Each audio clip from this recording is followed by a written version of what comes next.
Vous écoutez un podcast produit par l'association Les Fameuses, enregistré en novembre 2024 au Labo Diva à Nantes.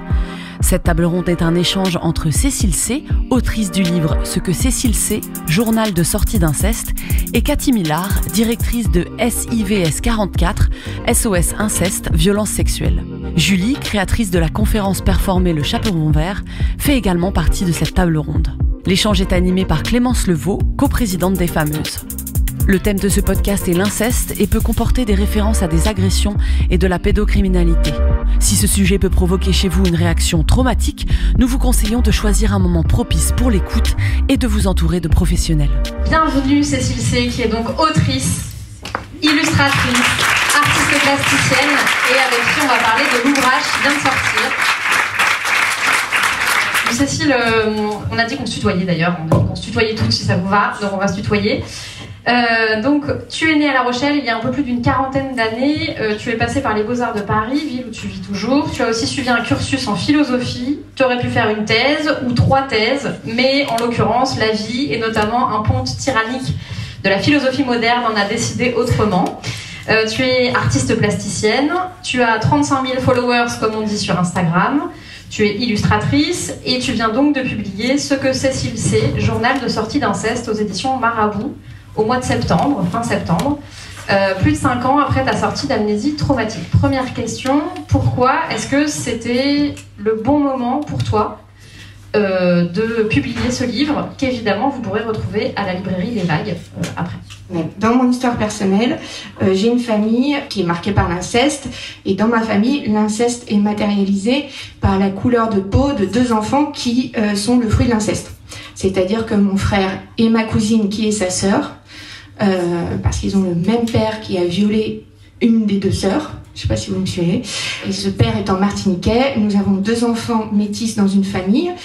Le père martiniquais disparaît, et donc les 2 enfants métis sont élevés chacun dans leur famille blanche, en étant considérés comme des cousins-cousines alors qu'ils sont frères et sœurs. Et donc, quand moi je sors d'amnésie et je commence à comprendre que ma famille est marquée par l'inceste, etc., à un moment donné, assez tôt d'ailleurs, ça me frappe de me dire, mais en fait, c'était là sous mon nez, depuis que je suis petite, et j'avais pas vu, mais en fait, personne ne le disait, quoi. Et c'est vrai que c'est à la fois le point de départ de mon livre, et parce que du coup, j'ai pris conscience que c'est pas que les violences sexuelles qui avaient été mises sous le tapis dans ma famille, c'est l'ensemble des rapports de domination, dont la question raciale, donc le racisme, qui avait été complètement passé sous silence. Et non seulement passé sous silence, mais aussi retourné. Je le raconte pas dans mon livre, mais c'est intéressant. Mon frère donc a été élevé par mon père, c'est-à-dire qu'à ses 12 ans, on lui a fait dire à son vrai père qu'il ne voulait plus le voir. C'est une manipulation intrafamiliale. Donc son père profite de l'aubaine et s'en va, c'est plus pratique. Et donc mon frère reste tout seul dans cette famille où il y a 2 petites sœurs, dont moi qui vient d'arriver. Et alors je suis encore en contact avec mon frère, donc qui est mon grand frère, qui a 10 ans de plus que moi. Et ce qui est intéressant, c'est que du coup, on a depuis peu un dialogue sur tout ça qu'on n'avait jamais eu, puisque le silence autour et de l'inceste et des violences intrafamiliales en général et du racisme nous a complètement isolés l'un l'autre dans la même famille. Et donc, ce que dit mon frère, c'est vraiment qu'au moment où son père s'en va, il se dit comment je vais faire. Et ce comment je vais faire, par exemple, il n'a jamais été entendu ni dit dans ma famille. Et donc, il est élevé par mon père, qui à ses 18 ans l'adopte, parce qu'on peut adopter un majeur, c'est une adoption simple. Et donc, pour que mon père puisse l'adopter, ce qui fait de mon père le sauveur du petit noir, eh bien mon frère doit déshériter son propre père. Au cas où il mourrait, son père ne pourrait pas hériter de... Voilà. C'est assez vertigineux, en fait. Et de l'autre côté, donc ma cousine, qui est la sœur de mon frère, elle est aussi élevée... alors, ça va moins loin dans... Enfin, elle a fini par appeler son beau-père papa, quand même. Mais voilà. Et moi, je savais pas que... j'avais pas compris. J'ai commencé par pas savoir... Enfin, grandir en pensant que mon frère était blanc, puisque j'avais demandé à mes parents pourquoi il avait pas... Enfin, je me souviens de moi pensant qu'il avait trop bronzé. Donc c'est qu'on me l'avait dit. Et puis un jour, mon père décide de me dire que ma mère a divorcé. Donc là, je comprends que mon frère est mon demi-frère et qu'il y a un lien avec sa couleur de peau. Mais je comprends toujours pas qu'il y a un lien avec ma cousine, que pourtant je connais. Enfin, voilà. C'est pour dire, en fait, en redécouvrant cette histoire adulte, là, il y a quelques années, je me suis rendu compte du nombre de strates de silence et de mensonges et j'ai essayé de le résumer dans mon livre, mais je pense que c'est même trop. Enfin, je veux dire, je sais pas si quelqu'un extérieur, enfin, faudrait que vous me le disiez, mais pour les personnes qui l'ont lu, mais je sais pas si on peut comprendre. Et en plus, j'ai vraiment pas tout mis. C'est-à-dire, j'ai un nombre incalculable de faux semblants, de manipulations, et ça me fait, enfin, une petite pensée à mon frère qui me dit que j'aurais dû enlever tous les passages sur Gainsbourg pour raconter plus l'histoire et rendre plus justice à sa propre histoire dans mon livre. Mais ce sera pour un tome 2. Inch'Allah. mais en tout cas, voilà, avec le recul, ce que j'ai compris, c'est que nommer... Et puis du coup, ils ont chacun été élevés comme s'il n'y avait pas de problème, comme si c'était ok, enfin la famille Benetton, quoi. Donc je n'ai jamais entendu parler du racisme que vivait mon frère dans le village où on a été élevés tous les deux, à côté de La Rochelle, alors qu'il il s'est fait courser par des skinheads, il a été accusé d'avoir volé lors d'une fête de village. Et donc cette silenciation autour de la question raciale, qui est vraiment omniprésente dans notre société, enfin je veux dire, je comprends maintenant pourquoi je suis si outrée par ce... Enfin, je veux dire, je suis blonde aux yeux bleus, je devrais peut-être pas être aussi concernée par la question raciale, mais c'est quelque chose qui me révolte, y compris au sein du militantisme contre les violences sexuelles, par exemple. Je trouve que c'est abominable la manière dont, sachant que, par ailleurs, plus on est victime d'oppression, Julie l'a dit, plus on est susceptible de subir des violences sexuelles. Donc ça me paraît délirant que les personnes qui sont surreprésentées parmi les victimes soient sous-représentées parmi le discours qui lutte contre les violences sexuelles. Donc oui, je pense qu'il faut absolument avoir une approche intersectionnelle. Et je termine parce que j'ai ouvert plein de tiroirs, mais ce que je voulais dire, c'est que moi, dans ma famille, ce que j'ai compris, mais je pense que c'est valable pour toute la société, c'est que commencer à nommer les choses autour de... Enfin, c'est peut-être très français aussi, je sais pas. Mais commencer à nommer le racisme, la question raciale, c'est un peu trop céder à la vérité. Et l'inceste a besoin de mensonges et de faux semblants pour perdurer. Et donc je suis vraiment très persuadée que les deux sont très très liés. Merci beaucoup pour cette question pour cette réponse qui clarifie beaucoup, l'intrication des oppressions, effectivement. Julie, ce que tu as dit, voilà, pour que tu puisses après aller faire ta pause. Est-ce que donc en l'occurrence Cécile a choisi le livre et l'illustration, c'est très beau, il y a plein de couleurs d'ailleurs. Tu as choisi la conférence performée. Pourquoi ce format-là? Déjà, moi, dans la vie réelle, je suis à la fois médiatrice culturelle, enseignante, formatrice professionnelle et conceptrice d'outils de médiation pour toutes les personnes ayant des difficultés de lecture. Donc, je travaille beaucoup à la question de l'accessibilité et depuis quelques années, je travaille uniquement pour les personnes en situation de handicap. Donc moi, la médiation, c'est vraiment mon métier, mon cœur premier de mon activité. Et finalement, dès que j'ai commencé, mais lors de ce fameux week-end séminaire avec la culture de l'inceste et cet album de photographie, je me suis dit qu'il fallait en faire quelque chose. Je suis revenue sur un élan créatif puisque à l'époque du lycée, je voulais être artiste et fort heureusement, je suis devenue finalement médiatrice. Et une fois, j'avais fait mon petit personnage du chaperon vert, j'ai eu envie d'en faire un objet de médiation. Tout de suite, dans ma tête, je me disais que tout ce que j'étais en train de lire, acquérir comme connaissance sur le sujet, il fallait que j'en fasse un objet de médiation, de sensibilisation, qui pouvait peut-être aider les personnes à gagner quelques années pour découvrir un peu tout ce mécanisme-là. Donc c'est comme ça que j'ai finalement monté ce projet Pour moi, c'est une œuvre de médiation. Je ne sais pas si vous l'avez senti, mais en tout cas, dans l'idée, c'est vraiment être dans la transmission. À travers ma page Instagram, j'ai essayé de faire des posts, mais je trouve que les réseaux sociaux, ça reste quand même un milieu assez hostile. Et finalement, je n'y suis pas du tout retrouvée, donc je me suis vraiment focalisée sur cette conférence. Et en la faisant, ça me permet de mettre un peu à distance tout cela. Merci beaucoup. Du coup, cette conférence, elle est disponible en format court, 20 minutes, et en format long, Exactement. 1h30. Donc, si jamais. Enfin, une heure et quart. Une heure et quart. Bon, voilà. En tout cas, c'est dit. Cathy, tu as lu Cécile. Oui.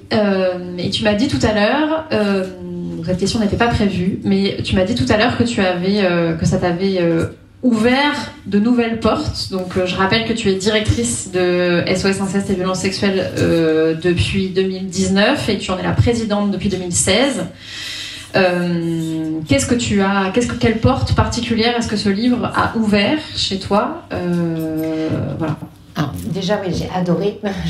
Déjà, la première chose. Et en fin de compte, pourtant, je suis dans le milieu depuis quelques années, mais ce que j'ai trouvé vraiment intéressant, c'est le côté de l'approche incestuelle. Voilà, parce que c'est vrai qu'on peut avoir certaines idées sur l'incestuel, que l'incestuel c'est simplement quand il n'y a pas d'acte d'agression sexuelle, mais c'est beaucoup plus complexe que ça. Et ce que j'ai trouvé passionnant, ça m'a donné en tout cas une autre envie, une autre lecture. Ce que j'ai trouvé vraiment intéressant, c'est le côté systémique, c'est-à-dire le côté que au sein d'une famille, l'inceste n'est pas que chez l'agresseur, qu'il y a tout aussi. Il y a un système en tout cas familial qui peut être la mère, mais qui peut être aussi beaucoup plus large que simplement la famille proche, on va dire. Et ça m'a donné en tout cas envie d'aller peut-être chercher encore un petit peu plus. Et ça, j'ai trouvé que c'était vraiment une approche sur le système, en tout cas incestuel, au niveau de la famille, et non pas simplement qu'au niveau de l'agresseur. Et donc ça, je trouve que c'était vraiment intéressant, en tout cas. Cécile, est-ce que tu veux réagir? Est-ce que tu veux dire qui tu cites aussi sur la question incestuelle et ce que tu amènes comme perspective qu'effectivement on entend rarement ou jamais sur l'incestuel? Ce que je peux dire, c'est que donc moi, l'incestuel, j'ai découvert chez le penseur qui l'a conceptualisé. Le mot existait avant, mais c'est Paul-Claude Racamier. Je crois que ça date de 98, si je me souviens bien. Fin des années 90, quoi. Donc il a écrit un livre qui s'appelle L'inceste et l'incestuel, qui est un livre de psychanalyse pure et dure, hein. C'est-à-dire la langue est quand même particulière. Et en fait, ce livre, je m'y suis intéressée. Alors, comme moi, j'ai beaucoup d'amnésie. J'ai plus de souvenirs d'incestuel que d'agression proprement dite, ce qui ne veut pas dire qu'il n'y a pas eu d'agression. Mais du coup, c'est un livre, ça a été un peu une bouée, effectivement, pour moi, au début. Mais j'ai dû y revenir beaucoup de fois. Je l'ai lu par petits bouts. Et ce que je pense avoir essayé de faire, c'est de prendre ce concept qui, pour Paul-Claude Racamier, est quelque chose du champ de la psychanalyse, et de le politiser, en l'articulant avec l'idée de la culture de l'inceste que j'ai... le livre La culture de l'inceste, pour moi aussi, ça a été un point de départ. J'avais fait quelques posts avant qu'il sorte, mais j'avais arrêté d'écrire sur mon compte pendant tout l'été. Et à la rentrée, je pensais repartir sur autre chose. Je me disais, ça va saouler tout le monde, l'inceste. Voilà. Et quand le livre est sorti, je l'ai dévoré, et là, je me suis plus arrêtée. Et donc, je pense que effectivement, ce vieux slogan, l'intime est politique, il faut absolument le réactualiser avec les connaissances qu'on a sur l'inceste qui sont, à mon sens, encore très minimes. Je pense vraiment que c'est un champ de recherche. Ça fait des décennies que des personnes se battent pour essayer de le faire advenir sur le devant de la scène. Il y a réellement une ouverture aujourd'hui, une brèche dans laquelle on peut s'engouffrer. On a réussi un peu plus à imposer le discours, et c'est exponentiel parce que plus on en entend parler, plus les sorties d'amnésie se font. Enfin, moi, j'ai eu la chance d'avoir ma sortie d'amnésie au moment du MeToo inceste, et clairement, ça a été hyper important. Donc, pour revenir à l'incestuel, moi, je fais un parallèle très fort entre l'incestuel et le contrôle coercitif, qui est un autre concept qui vient de la psychologie sociale. Et le contrôle coercitif, c'est l'idée que la société est violente par essence. C'est-à-dire que le patriarcat, c'est pas qu'un mot, c'est un fonctionnement social réel. et c'est pas que en Afghanistan. Et du coup, si on considère que la société est violente est structurellement violente, le comportement des chefs de famille, des prédateurs, des agresseurs au sein des familles et des couples n'est pas un écart à la norme, mais c'est précisément la norme. Et c'est pour ça, je pense, que la justice, telle qu'elle est faite, ne saisit pas ça. Et donc, si on prend au sérieux l'idée que non seulement, que le patriarcat, c'est à la fois les violences de genre, mais aussi l'inceste, l'inceste comme structuration familiale, et donc comme structuration sociale, ça me semble aller de soi que l'incestuel, c'est aussi une norme, en fait. Plus ou moins, c'est une sorte de curseur, voilà. Il y a les familles idéales typiques de l'incestuel et de l'inceste, et puis il y a les autres, mais je pense réellement que toutes les familles sont marquées par l'incestuel. Et donc l'incestuel, c'est des rapports intrafamiliaux dans lesquels les plus vulnérables, dans lesquels le clan prime sur l'individu, et dans lesquels les plus vulnérables sont écrabouillés au bénéfice, servent de ciment familial. Donc ça peut être servir de sextoy, ça peut être servir de défouloir, voilà. Mais donc faut partir de la base et bien comprendre que l'écrabouillement des plus vulnérables structure notre société. Et ce serait une sorte de halo. D'ailleurs, vous, dans votre livre, à la fin, donc c'est organisé par chapitre, votre livre. Et je suis repassée au vouvoiement du coup, mais il y a sur la question de l'incestuel, il y a aussi ce que dit la Civise. Et donc à chaque fois, vous faites dans le roman graphique, il y a plein d'illustrations, et à la fin de chaque chapitre, vous faites une sorte de synthèse de ce qu'il faut retenir, s'il fallait le dire vite, et vous reprenez les 12 critères qui, selon la Civise, permettent de dire qu'un environnement est incestuel ou non.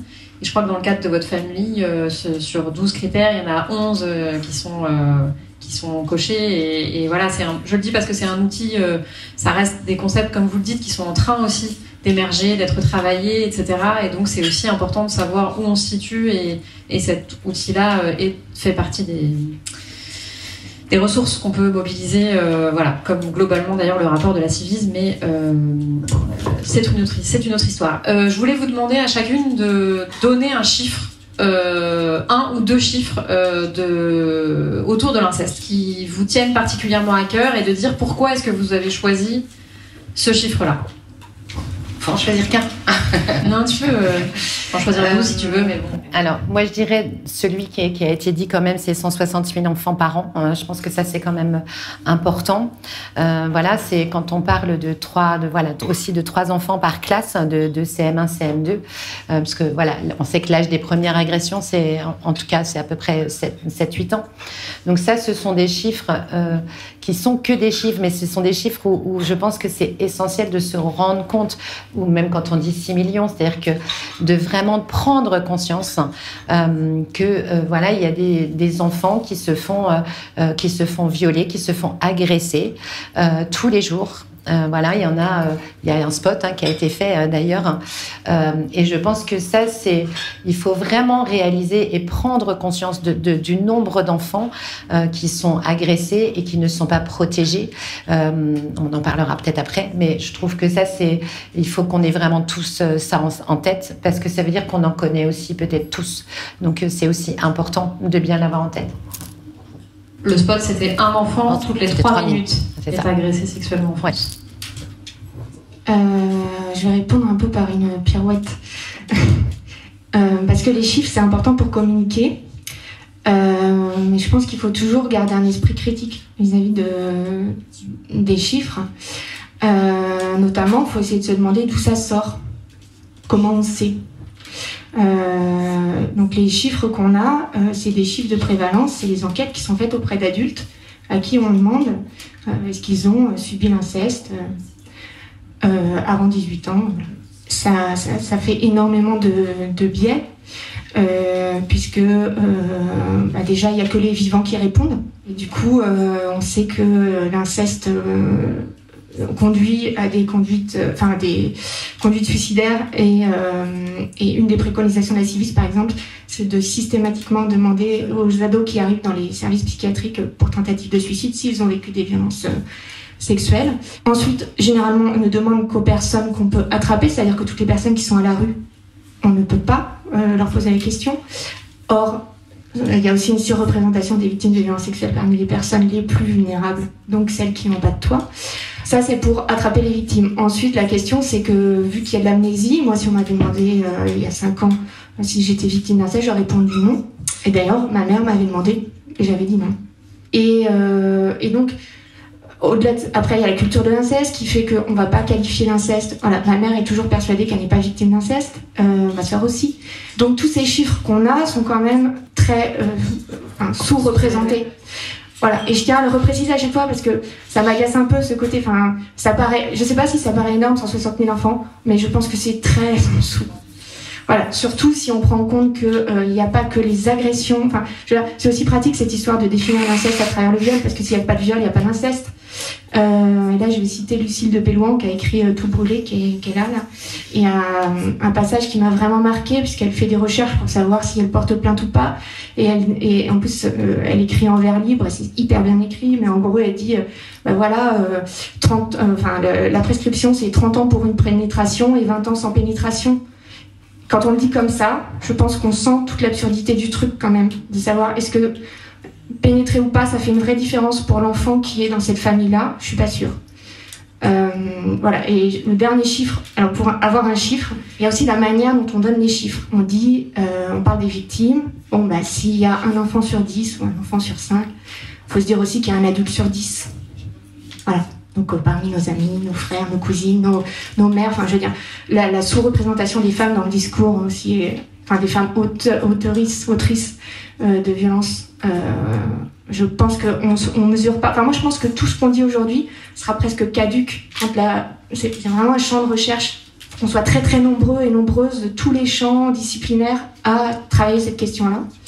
Et le dernier chiffre, après j'arrête, par exemple on dit, et Julie l'a rappelé tout à l'heure, les enfants qui sont porteurs de handicap ont 4 à 5 fois plus de risques de subir des violences sexuelles que les autres. Du coup, si on admet qu'il y a une sous-représentation avec le chiffre d'1 sur 10, et qu'on prend moi je préfère prendre le chiffre européen qui est de 1 sur 5, qu'on multiplie par 5, ça fait 100% des enfants qui sont porteurs de handicap qui subissent des violences sexuelles. Voilà, je pense qu'on n'est pas prêt. Je suis un peu en colère.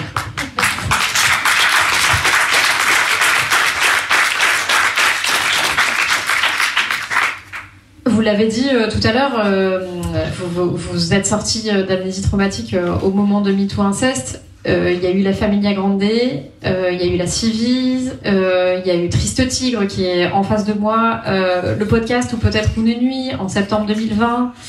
Donc Neige Sino, c'était en 2023, Triste Tigre. Il y avait eu Christine Angot, il y avait eu Evelyne Thomas, mais disons qu'elles étaient un peu seules à prêcher dans le désert. Là, on se dit que peut-être il y a des discours, des récits qui commencent à émerger de plus en plus. Et pour autant, la Civise a été démantelée, son président qui portait haut et fort cette voix a été viré, et derrière, il ne se passe pas grand-chose, mis à part d'ailleurs ce spot, la communication, qui effectivement, au travers des chiffres, bon voilà. Est-ce que, Cathy, toi qui es... est-ce que tu as le sentiment que... il y a une prise de conscience ou peut-être un tout début de prise de conscience sociale sur la question de l'inceste. Un tout début de prise de conscience. C'est-à-dire que c'est vrai que... Alors, moi, je vais dire aussi au niveau de l'asso, de comment on a vécu ça à ce moment-là. C'est-à-dire que c'est vrai il y a eu un vrai changement avec l'affaire Kouchner, en tout cas au niveau de l'association.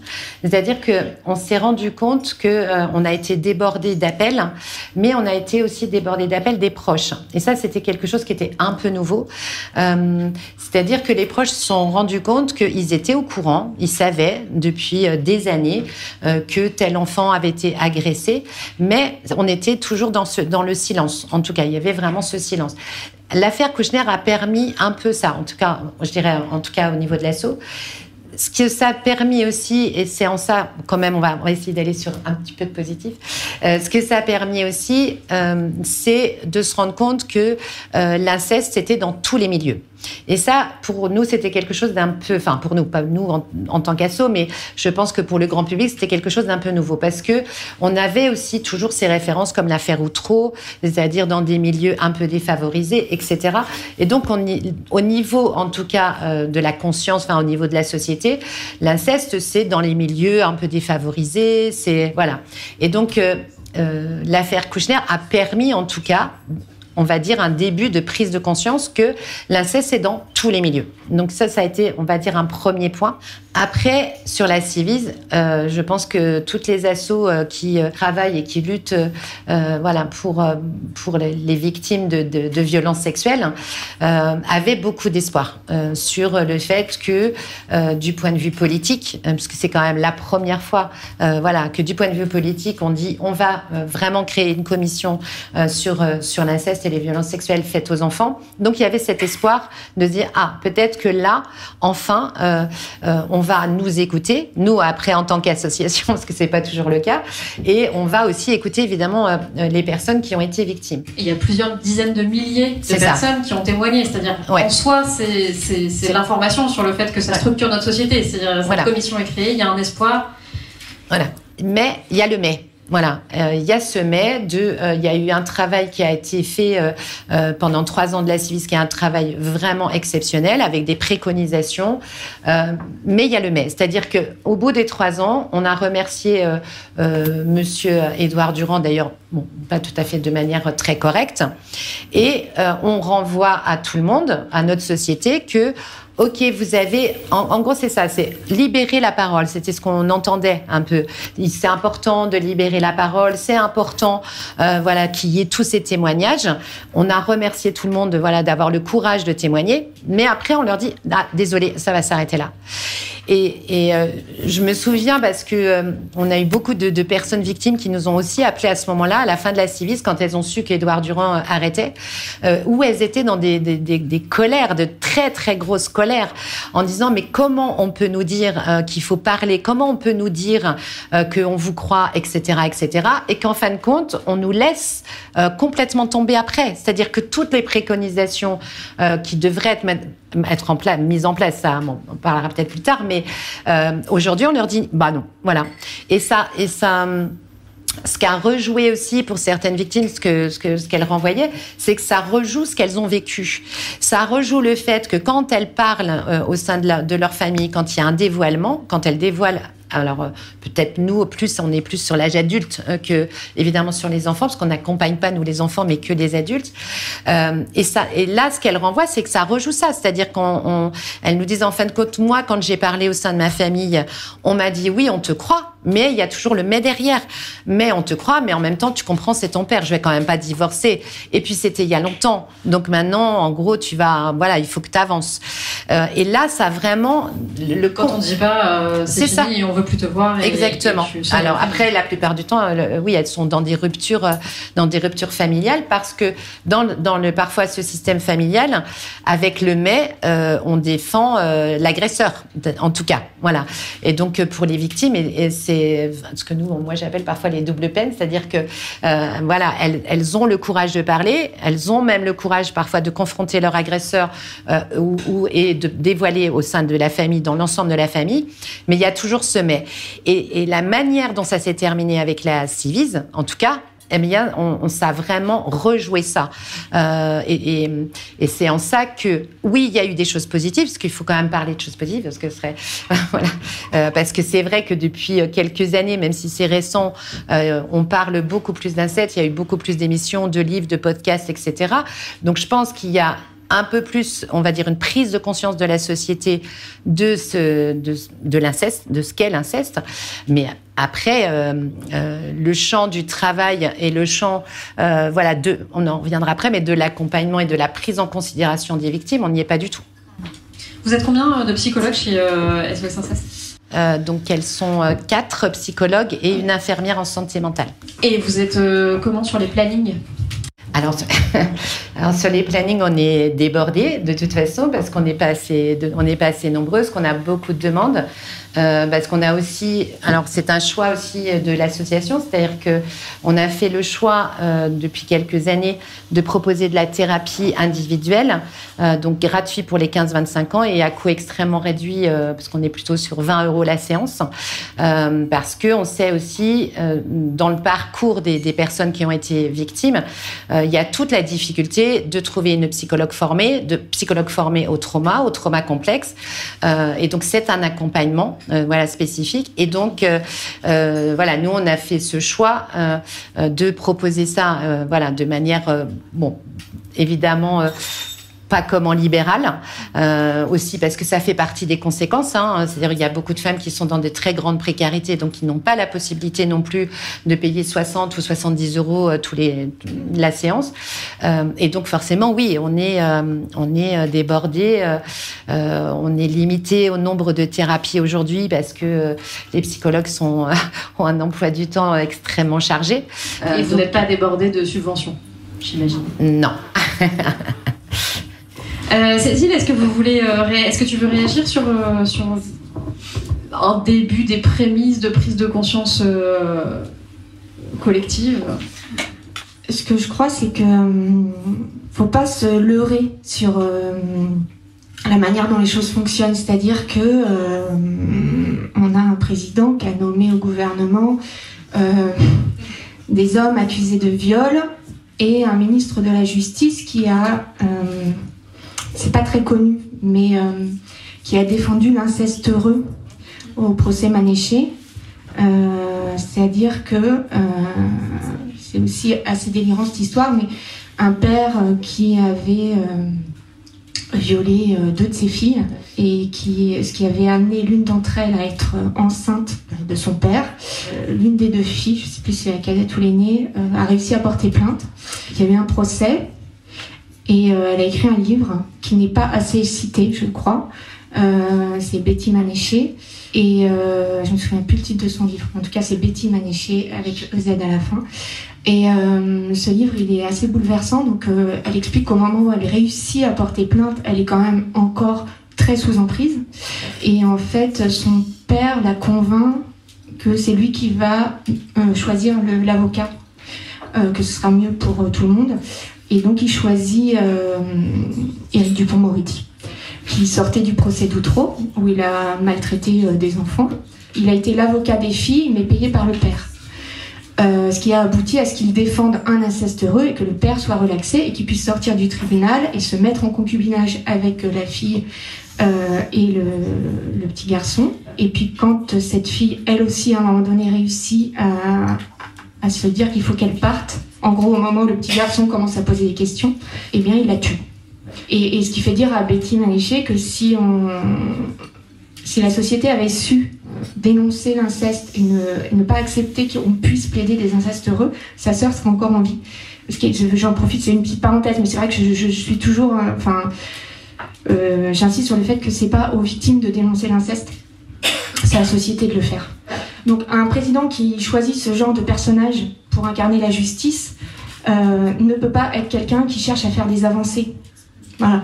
Donc les avancées, elles ont lieu malgré lui.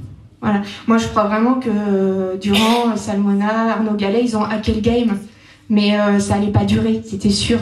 Donc je suis hyper contente. Enfin, je trouve ça génial ce qu'ils ont fait, 30 000 témoignages. Enfin, voilà, cette espèce d'afflux qu'ils ont réussi à amener, c'est absolument génial.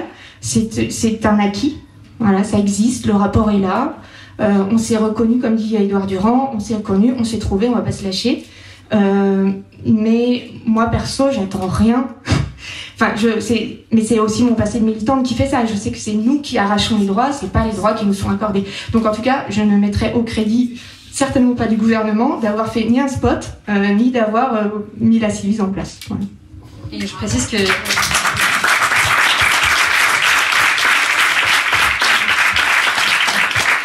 Et je précise qu'Édouard Durand a préfacé votre ouvrage. Peut-être pour vous laisser de la place au public aussi, j'ai envie de le dire depuis tout à l'heure, mais pardon, que effectivement Outreau a été aussi un des moments qui a été un gros frein sur la capacité pour les enfants à dire, alors même que ces enfants ont vécu des atrocités et que c'est ce qu'on a retenu d'Outreau dans le récit dominant, ça a été que ces enfants avaient menti, ce qui n'est pas, ce qui est pas juste.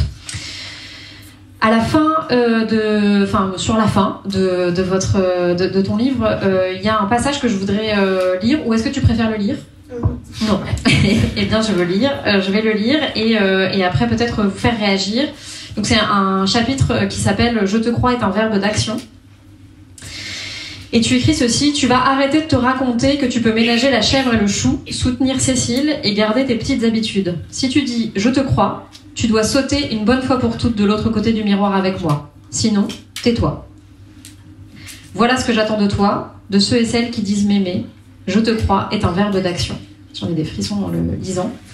Qu'est-ce que tu attends de nous ? Qu'est-ce que tu attends de la société, du coup, je ne sais pas si ça existe comme entité, mais qu'est-ce que tu attends des individus, des collectifs ? Pourquoi tu écris ça ? C'est vrai que c'est un peu... j'ai écrit ce livre pour écrire ça, cette phrase-là, quelque part. Parce qu'en fait, c'est un livre, c'est une petite aparté, mais je pense que c'est intéressant. C'est un livre que j'ai écrit toujours en m'adressant à quelqu'un, puisque je l'ai écrit au fur et à mesure. C'est un vrai journal, hein, même s'il a été publié sur Instagram. Et donc, quelque part, chaque...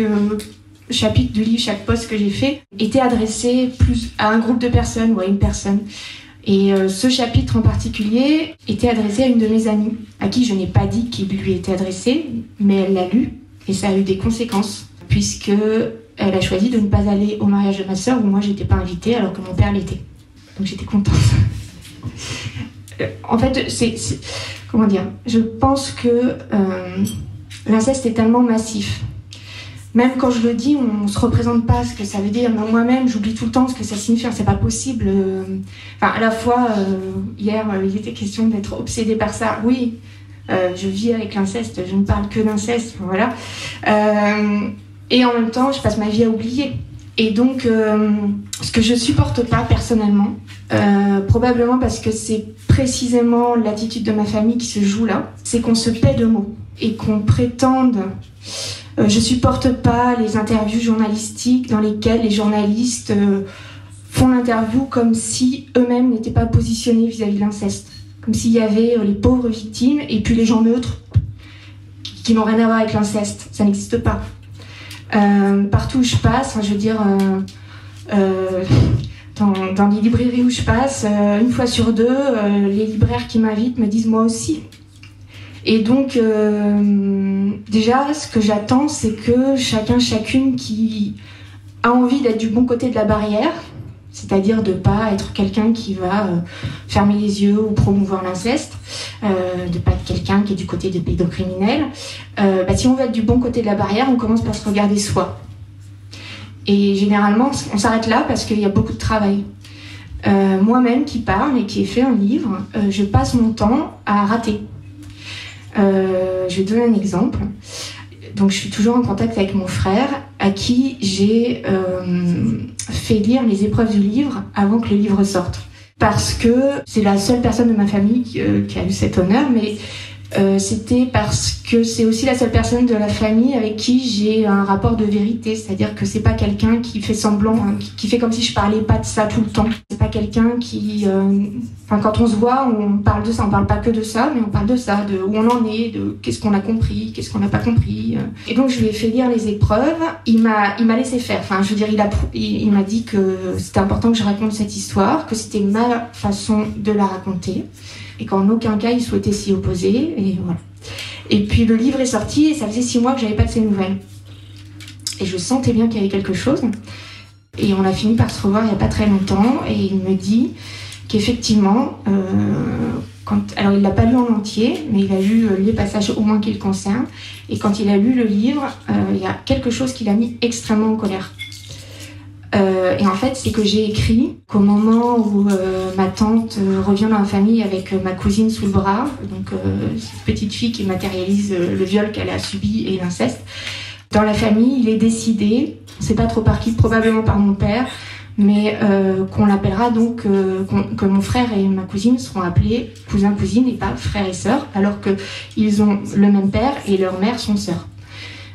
Et donc j'ai écrit que mon frère, ayant été bien formaté, a fermé sa gueule, c'est comme ça que je l'écris, parce qu'il avait appris à faire ça toute sa vie. Et en fait, il ne s'est pas tu. Et il m'a dit, j'ai parlé, mais on ne m'a pas entendu. Et c'était vraiment très fort, à la fois qu'il soit capable de me le dire. Et puis quand il me l'a dit, en fait, ce qu'il m'a expliqué, c'est que il en avait d'abord parlé à son psy, et puis à sa compagne, et que les deux lui avaient dit, oui, mais c'est pas son intention, et puis c'est pas vraiment ce qu'elle dit, c'est pas contre vous, c'est pas contre toi. Et en fait, moi, quand il m'a dit ça, j'ai dit, mais t'as raison, c'est hyper violent, en fait. Si t'as parlé et que moi j'écris que tu t'es tu, c'est hyper violent. Et je peux rien dire d'autre que c'est vrai. Donc, j'ai fait du mal à mon frère. Alors même que je l'avais cherché à m'en prémunir en lui faisant lire les... Voilà. Et ça n'empêche que, donc j'ai pas cherché à lui dire, mais j'ai pas fait exprès, je t'ai fait lire le livre. C'est pas la question, en fait. Et il avait vraiment besoin d'entendre que... Enfin, je pense que ça lui a fait du bien, que je sois capable de lui dire « je suis désolée ». Et après, du coup, on a pu poursuivre la conversation. Eh bien, on savait pas non plus pourquoi j'ai écrit ça. Est-ce que c'est parce qu'il me l'a dit et j'ai pas entendu? Ou est-ce que c'est qu'il a pas été capable de me le dire? Ou est-ce qu'il me l'a dit, j'ai entendu, j'ai oublié? Enfin, et on sait pas. Et c'est ça l'inceste. C'est précisément qu'on passe notre temps à comprendre, à oublier, à savoir, à oublier, à apprendre, à oublier. Et donc, se regarder soi-même, c'est avoir une sorte d'exigence, je crois, vis-à-vis de ces allers-retours constants et de pas se raconter qu'on est une bonne personne ou qu'on est du bon côté de la barrière, parce que c'est pas possible. C'est comme avec le racisme. Hein, je veux dire, on est éduqué dans une société raciste, on dit tous des énormités racistes en permanence, et homophobes, et validistes, enfin je veux dire, c'est la base. Donc on s'en sort pas en disant qu'on n'est pas raciste ou qu'on n'est pas... Voilà, on s'en sort en disant j'ai merdé et j'aimerais bien faire mieux. Donc ce que j'attends de la société, c'est qu'on soit tous et toutes capables de reconnaître quand on a merdé, et puis aussi d'avoir une sorte d'exigence vis-à-vis de soi-même, c'est-à-dire que quand on voit les choses, qu'on soit pas paresseux, c'est-à-dire qu'on soit capable de dire au grand-père tu arrêtes tout de suite, de dire à notre père je ne veux pas que tu parles comme ça à mon enfant, je ne veux pas que tu fasses ça à mon enfant, à notre mari, à notre frère, à notre cousine, à notre sœur, voilà. Et ça implique un certain inconfort. Mais est-ce que la sécurité des enfants vaut moins que le confort des adultes?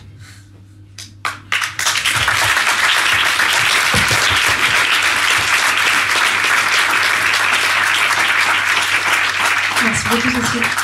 Ce que je vous propose, c'est Cathy et Julie éventuellement de répondre sur Cathy sur qu'est-ce que si on avait une baguette magique, qu'on avait destitué ce gouvernement, que tout à coup oui, voilà, bon, on n'y est pas encore, mais